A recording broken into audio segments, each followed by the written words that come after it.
এখনও পুরোপুরি নির্বাপন হয়নি হযরত শাহজালাল আন্তর্জাতিক বিমানবন্দরের কার্গো ভিলেজে লাগা ভয়াবহ আগুন। আগুন নিয়ন্ত্রণে এলেও এখনও গুদামঘরের ভেতর থেকে থেমে থেমে বের হচ্ছে ধোঁয়া। বাতাস বইলেই চারপাশে ছড়িয়ে পড়ছে পোড়া গন্ধ। প্রশ্ন হলো, কিভাবে সূত্রপাত হয় ভয়াবহ এই আগুনের? সিসিটিভি ফুটেজে দেখা গেল চাঞ্চল্যকর দৃশ্য। বিস্তারিত জানাচ্ছেন এসআই রাজ।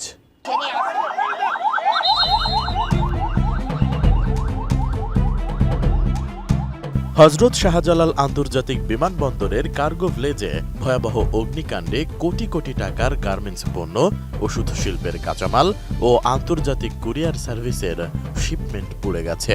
এ ঘটনায় মারাত্মক ক্ষতির মুখে পড়েছে অসংখ্য আমদানিকারক ও ব্যবসা প্রতিষ্ঠান। তাদের আশঙ্কা, ভয়াবহ এই আগুনে ক্ষতির পরিমাণ হতে পারে হাজার কোটি টাকা। শনিবার দুপুর 2:15টার দিকে লাগা এ আগুন দীর্ঘ 7 ঘন্টার পর রাত 9টার দিকে নিয়ন্ত্রণের ঘোষণা দেয় ফায়ার সার্ভিস। আগুন নিয়ন্ত্রণে কাজ করে ফায়ার সার্ভিসের 36টি ইউনিট সহ সেনা, নৌ বিমান বাহিনী ও আনসার সদস্যরা। সেই সাথে বিভিন্ন স্বেচ্ছাসেবক দলের সদস্যরাও তাতে সহযোগিতা করে। তবে সবার প্রশ্ন, বিমানবন্দর কর্তৃপক্ষের নিজস্ব অগ্নি নির্বাপন টিম থাকার পরও কেন তা এত বড় হলো, আর কোথা থেকেই বা এই আগুনের সূত্রপাত হয়? বাছাইকৃত লাল সরিষার দানা থেকে অত্যাধুনিক কোল্ড প্রেস মেশিনে তৈরি হয় প্রাণ সরিষার তেল, আসল ঝাঁঝে আসল স্বাদে। বিষয়টি নিয়ে নানা আলোচনা সমালোচনার মধ্যেই একটি সিসিটিভি ফুটেজে দেখা যায় আগুন লাগার আসল জায়গা, যেখান থেকেই আস্তে আস্তে তা ছড়িয়ে পড়ে পুরো কার্গো ভিলেজে। ছড়িয়ে পড়া ওই সিসিটিভি ফুটেজে দেখা যায় কার্গো ভিলেজের এক প্রান্তে অবস্থিত একটি শেড থেকে এই আগুনের সূত্রপাত হয়।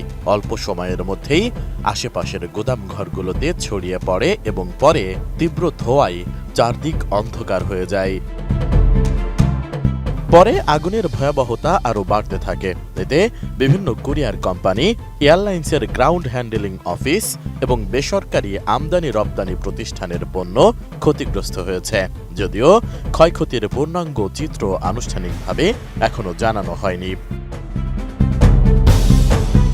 অগ্নিকাণ্ডের ঘটনা তদন্তে 7 সদস্যের কমিটি গঠন করেছে বিমান বাংলাদেশ এয়ারলাইন্স। কমিটিকে আগামী 5 কার্যদিবসের মধ্যে তদন্ত প্রতিবেদন দাখিল করতে হবে। সেই সাথে ক্ষয়ক্ষতির পরিমাণ নিরূপণে 5 সদস্যের কমিটি গঠন করা হয়েছে। 19 অক্টোবর অর্থ মন্ত্রণালয়ের অভ্যন্তরীণ সম্পদ বিভাগের প্রেস বিজ্ঞপ্তিতে এ তথ্য জানানো হয়।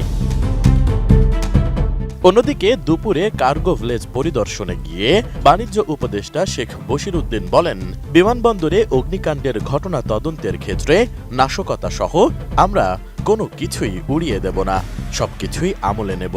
বিমানবন্দর হলো কেপিআই এলাকা, এখানে নিজস্ব অগ্নি নির্বাপনের ব্যবস্থা আছে। আগুন লাগার 30 সেকেন্ডের মধ্যে নিজস্ব অগ্নি নির্বাপন সংস্থা ঘটনাস্থলে পৌঁছায়। তবুও যত ধরনের অভিযোগ রয়েছে তা আমলে নিয়ে তদন্ত শেষে প্রয়োজনীয় ব্যবস্থা নেওয়া হবে।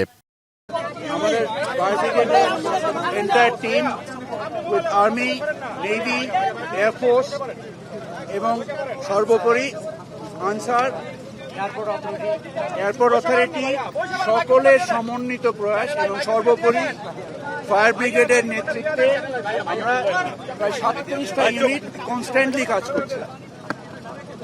আপনাদের মাধ্যমে আমরা শুধু আপাতত এইটুকুই বলবো, আল্লাহর রহমতে আগুন আমাদের নিয়ন্ত্রণে।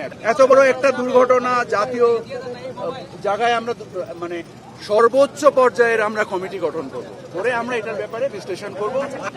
আমরা বিমানের যিনি কার্গো ডিরেক্টর, ওনাকে আমরা ম্যানিফেস্টের রেফারেন্সে যে পরিমাণগত এবং মূল্যগত এবং 7-8টা মোটা দাগের ক্যাটাগরির একটা স্টেটমেন্ট আমি তৈরি করতে বলেছি। এসআই রাজ, এটিএন নিউজ, ঢাকা।